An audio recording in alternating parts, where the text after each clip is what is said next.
ब्रह्मा मुरारिस्त्रिपुरान्तकारी भानु शशि भूम सुतो बुधश्च गुरुश्च शुक्रः शनि राहु केतु सर्वे ग्रह शांतिकरा भवन्तु। श्री सर्वदेव नवग्रहादीनां नमः।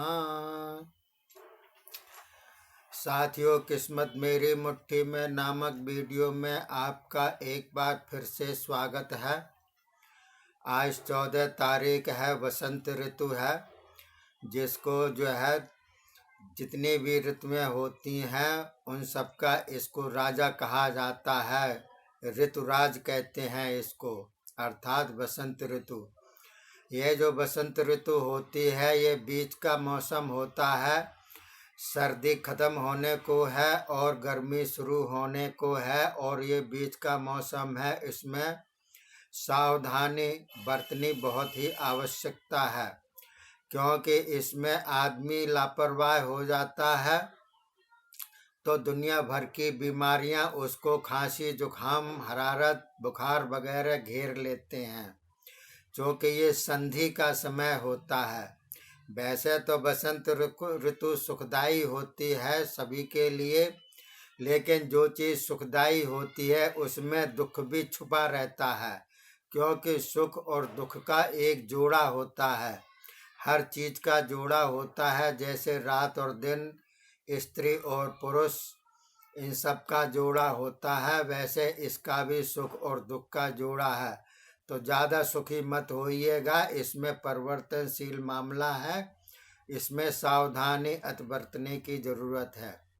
तो देखिए साथियों, पिछले वीडियो में मैंने आपको पुरुष रोग के बारे में बतलाया था। 3 वीडियो डाले थे, आज ये चौथा वीडियो है।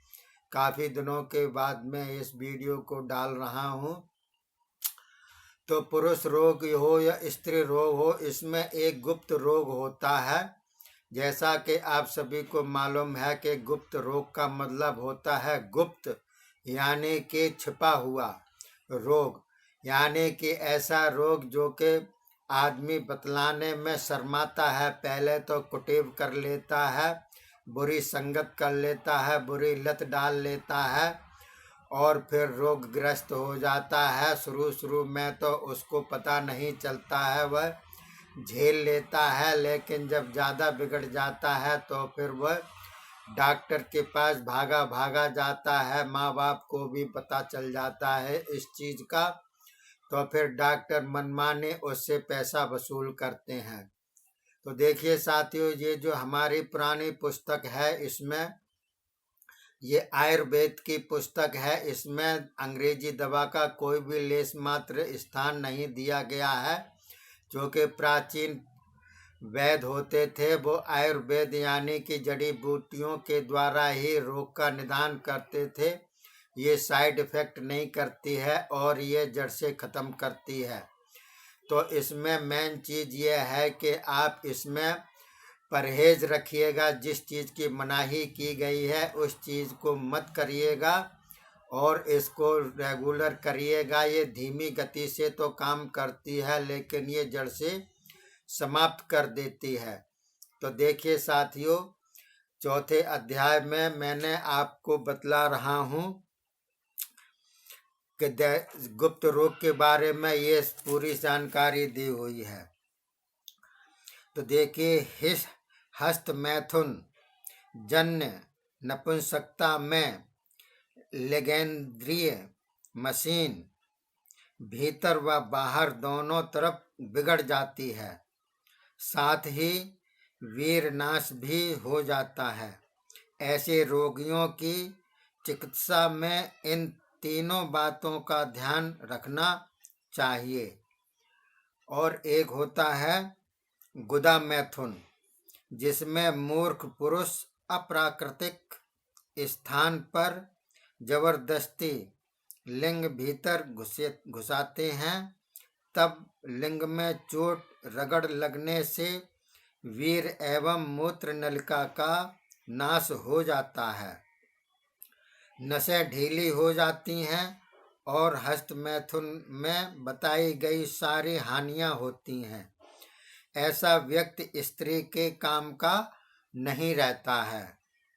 अत्यंत मैथुन से लिंग की स्पर्श शक्ति भी क्षीण हो जाती है, लिंग कमजोर हो जाता है। अंडकोश, वीर्यकोश, ज्ञान तंतु, सुषुम्ना इतने कमजोर हो जाते हैं कि वीर ठहर नहीं पाता।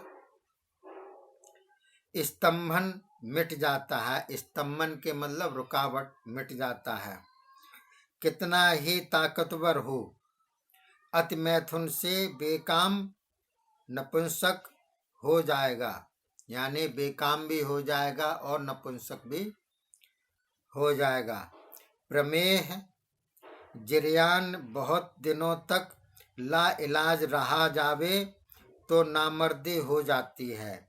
जो लोग गद्दे, तकिए, आराम कुर्सियों, पलंगों पर आराम से पड़े रहते हैं, लेखक, कवि, संपादक, वकील, बैरिस्टर, ऑफिसर आदि जो होते हैं, वो तरमाल, मावा, मलाई, दूध भी कफ प्रकोपक चीजें खूब खाते हैं, सदा स्त्रियों में ध्यान लगाए रखते हैं। ये दुष्ट वीर होकर पुरुषार्थ शून्य हो जाते हैं। अधिक स्वप्न दोष से शरीर नष्ट हो जाता है। कमर पीठ में दर्द रहना, बिना तकिए मसनद के आराम नहीं मिलता, वीर नाश हो जाता, शीघ्र ही बिना प्रसंग या नाम मात्र प्रसंग से स्खलित हो जाता, एवं लिंग बच्चों जैसा छोटा सा रह जाता है।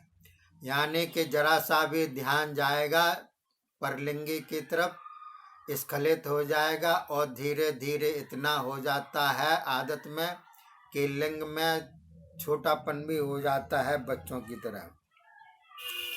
जो लोग अति मैथुन, हस्त गुदा मैथुन आदि से वीर नाश करते हैं, वे स्वप्न दोष व नपुंसकता पाते हैं। उत्तेजना को जबरदस्ती रोकना नपुंसकता का बुलाना है, यानी कि उत्तेजना को भी जबरदस्ती नहीं रोकना चाहिए। एक होता है अनुचित भ्रम, जैसे कि विज्ञापन बाजों की कृपा से आजकल मर्द पट्टे भी अपने को नामर्द समझने लगते हैं। मर्द पट्टे भी अपने आप को नामर्द समझने लगते हैं। विज्ञापनों में जानबूझकर प्रत्येक में होने वाली प्राकृतिक बातों को रोग का नाम देकर समझाया जाता है। फलतः खासा अच्छा पट्टा मर्द भी अपने को नामर्द समझने लगता है। यानी कि कुछ विज्ञापन ऐसे होते हैं जो कि भ्रमित कर देते हैं। जोर से इच्छा होने पर कभी कभी वीर सी श्वेत चेपदार चीज शिशन पर आ जाती है। यह लिंग की जड़ ग्रंथियों का रस है, जिनके यह मजी नहीं निकलती, वे प्रायः भली भांति भोगानंद नहीं ले पाते, किंतु भ्रमवश लोग इसे वीर श्राव मानकर इलाज कराते फिरते हैं और धूर्त वैद्य डॉक्टर इनसे खूब रुपया ऐंठते हैं। ऐसे भ्रमों को स्वयं ही मिटा लेना चाहिए। यानी कि ये वीर नहीं होता है, लिसलिसापन होता है धातु में, ये लोग भ्रमित कर देते हैं। ऐसे ही मूत्र में फोस्फेट व यूरिक एसिड आदि देखकर वीर स्राव का भ्रम हो जाता है, पर ये रोग पाचन विकार ठीक होते ही मिट जाते हैं। यानी कि जिनकी पाचन क्रिया ठीक नहीं होती है, उनके में ये वीर स्राव का भ्रम हो जाता है। तो आप अपनी पाचन क्रिया ठीक रखिएगा। नपुंसकता के विशेष लक्षण प्रवृत्ति दी हुई है इसमें। नपुंसकता की प्रारंभिक स्थिति में उत्तेजना में कमी, यानी कि प्रारंभिक लक्षण आपके में हो तो ये समझ जाइएगा कौन कौन से लक्षण हैं। जैसे कि उत्तेजना में कमी, कठोरता का अभाव, स्तंभन शक्ति की हीनता होती है। इसके बाद इच्छा होने पर भी उत्तेजना न होना होता है। अंतिम स्थिति में प्रयत्न करने पर भी शिश्नोत्थान नहीं होता, यहाँ तक कि भोगेच्छा भी मारी जाती है। ये भी नपुंसकता के ही लक्षण प्रायः माने जाते हैं। किसी विशेष महिला के प्रति उत्तेजन होना,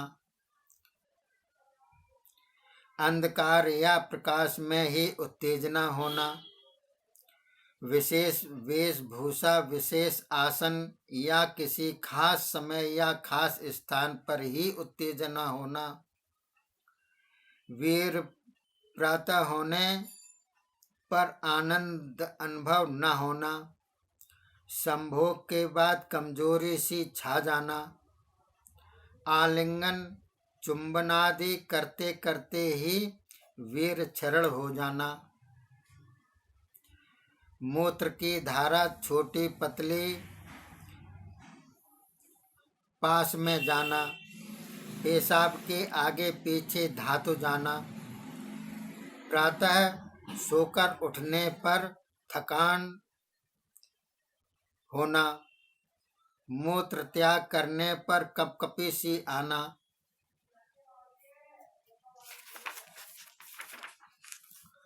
गुप्तांग व अंडकोश की शिथिलता, आलिंगन, मर्दन, चुम्बन प्रभृति से भी उत्तेजना न होना, ये इनके प्रारंभिक लक्षण हैं नपुंसकता के। तो जिनको नपुंसकता की बीमारी शुरू में होती है, इलाज करा लीजिएगा।